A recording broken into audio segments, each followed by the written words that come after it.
My Detroit Tigers lead the A-hole standing, so we're going to lead off with them tonight. 7-4 record. They've just finished a split with the Pittsburgh Pirates. Kind of a disappointing split, but it was kind of lucky they even split it at all. A miracle comeback in the ninth inning of, I believe it was Tuesday's game. Uh, they got rained out tonight, so there's nothing to report on their current series. But Tigers are a conundrum. Fantastic bullpen, interesting starting pitching.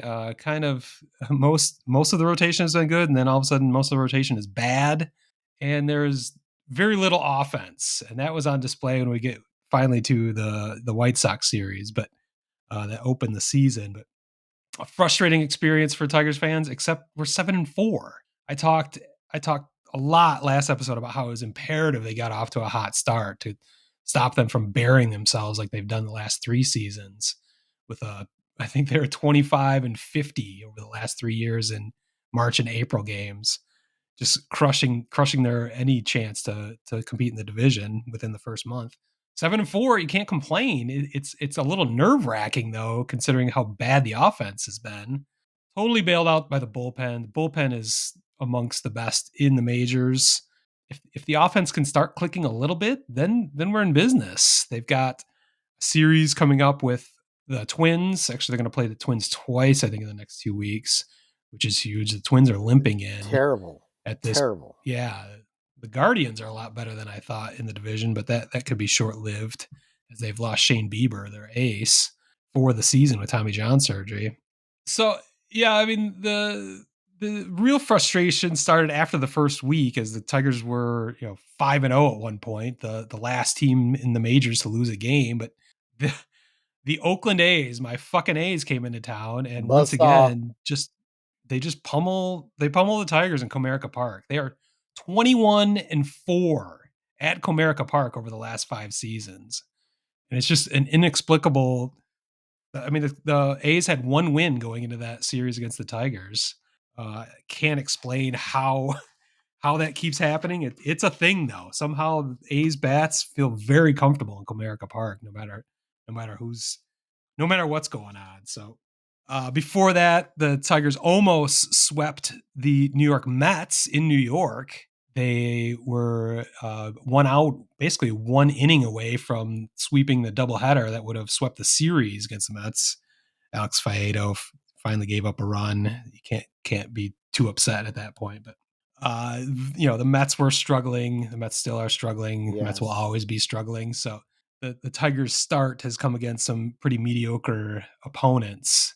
It's another way they got to 7-4. But speaking of mediocre opponents, that would include your Chicago White Sox. To open the season, the Tigers actually swept the series in Chicago. As I said, a series of 1-run wins. That's right.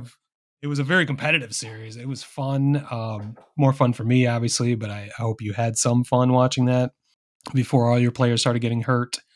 Biggest thing I want to point out on opening day is the return of Jason Benetti to Chicago.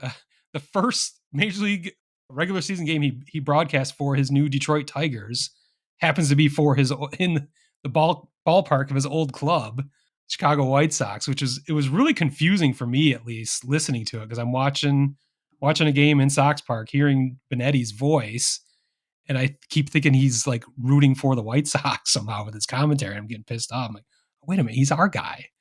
Maybe that just reveals my own. What's that? Did he goof up at all? Did he get confused at all? Like and in particular, I have a question. I was sitting there and the game Lewis Robert totally crushed those 2 homers. Did he start to overreact in a positive way? He didn't do that. He said one thing I do remember is he called, this is so minor, but I do remember him calling the Tigers mascot Paws. He called him Southpaw. Oh, Southpaws? Yeah. So I did notice, I'm trying to think now, I did notice him do one other thing. It wasn't like rooting interest. Yeah. He said something a little bit wrong, but it was minor. Yeah. The coolest thing is the White Sox handled it really well. I thought they gave him a video tribute, or they put him on the video board and let him wave to the crowd, or got a standing ovation from you guys. I thought that was cool. he did choose to leave. So I didn't know if there would be like some acrimony from Sox fans, as you're known as being kind of ornery at times. I thought maybe there'd be some angst towards What, Benetti, but it was what the certainly fuck, not Smitty? evident. He was borderline emotional. He was really appreciative of the reception. I'm not sure he knew it was coming. It was just a cool moment. Opening day is always fun, but that was an extra added value. It was cool.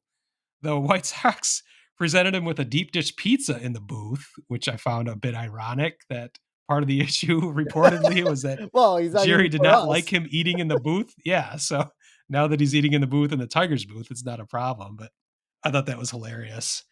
It was a little confusing while he was getting part of his accolades and he was talking about the nice reception, because all of a sudden in the crowd you could hear a lot of booing, and that was because, of course, when Javi Javi Baez. Baez was coming up to bat, who was mercilessly booed throughout the series, but that first time up was more than most. But he was able to get on base, immediately stole second, and then scored the winning run. It ended up being the winning run in a 1-0 victory for the Tigers over the stellar Garrett Crochet. So it was an eventful opening day, and there's just a lot going on. It was exciting and fun. It really is, like I said, critical for the Tigers to get off to that hot start. And like I said, most of it is due to the mediocre opponents they've faced so far. They have the Twins, as I mentioned, coming up, and then the Rangers are after that. So that's a tough 8-game stretch. If they can maybe hopefully beat up on a Twins team that has had some injury issues, that could help within the division. Rangers, that's going to be a fun series to talk about. I don't. The Tigers' offense needs to pick it up before they face that opponent. I guess we'll see. But